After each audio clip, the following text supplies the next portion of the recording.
5 खूबसूरत हदीसें।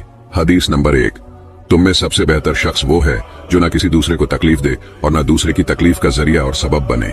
हदीस नंबर 2, जो शख्स 10 मरतबा सूरतुल इखलास यानी कुल हुवल्लाहु अहद ये पूरी सूरत पढ़ेगा, अल्लाह ताला उसके लिए जन्नत में एक महल बना देंगे।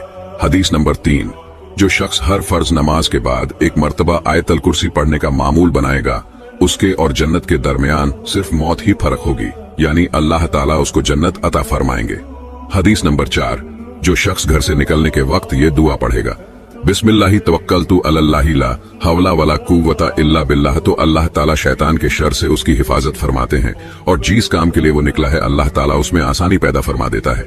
हदीस नंबर 5, नबी सल्लल्लाहु अलैहि वसल्लम ने इरशाद फरमाया कि वो शख्स हरा भरा रहे, हंसता खेलता रहे, जो मेरी हदीस सुने, उसको महफूज करे और दूसरों तक पहुंचाए। तो देर किस बात की, इस वीडियो को ज्यादा से ज्यादा लोगों तक पहुंचाए ताकि ये हदीसें दूसरों तक भी